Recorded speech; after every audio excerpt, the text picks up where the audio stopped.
এবার আমরা কোরআনকে জিজ্ঞেস করলাম, ও কোরআন, দুনিয়াতে যখন কোনো লেখক, কোনো কাতেব কোনো বই বের করে, ওই ব্যক্তি বইয়ের শুরুতে অথবা শেষে লিখে যায়, বইয়ের ভিতরে যদি কোনো ভুল ত্রুটি পান এই নাম্বারে ফোন করে বলবেন, পরবর্তী সংস্করণে ঠিক করে দেওয়া হবে।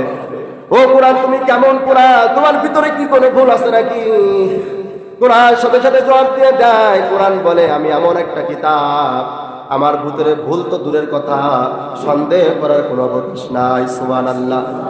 কোরআনুল কারীমের 2 নম্বর সূরা সূরাতুল বাকারা, রব্বুল আলামিন বলেন, যালিকাল কিতাবু লা রাইবা ফীহি হুদাল লিল মুত্তাকিন।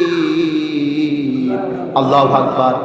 কোরআন বলে, আমি কোরআন এমন একটা কোরআন, আমার ভিতরে ভুল তো দূরের কথা। ও দুনিয়ার মুসলমান, কোরআনের শুরুতে আমি বলে দেই, আমি কোরআন এমন একটা কিতাব, আমার ভিতরে ভুল তো দূরের কথা, কোনো সন্দেহ করার কোনো অবকাশ নাই। সুবহানাল্লাহ। তাহলে আমরা এমন একটা কোরআন পাইলাম, সন্দেহ করার কোনো অবকাশ নাই। এমন একটা কিতাব পাইলাম, এই কিতাবের ভিতরে কিয়ামত পর্যন্ত কোনো পরিবর্তন ঘটবে না, কোনো বাবের বেটা ঘটাতে পারবে না। পারবে? এখন সন্দেহ হয় না মাঝে মাঝে তো কোরআনের ভিতরে কোনো বদলানো হয়েছে কিনা, এরকম কোনো ইয়ে হয় নাকি? যদি এরকম কোনো ধারণা আসে, চিন্তা আসে, সাথে সাথে আস্তাগফিরুল্লাহ পড়বেন, আবার নতুন করে লা ইলাহা ইল্লাল্লাহ মুহাম্মাদুর রাসূলুল্লাহ পরে মুসলমান হয়ে যাবেন। হ্যাঁ, এমন ধারণা যারা পোষণ করবে তাদের ঈমান থাকতে পারে। কোরআন এটা ভুল তো দূরের কথা, এর ভিতরে সন্দেহ করার কোনো অবকাশও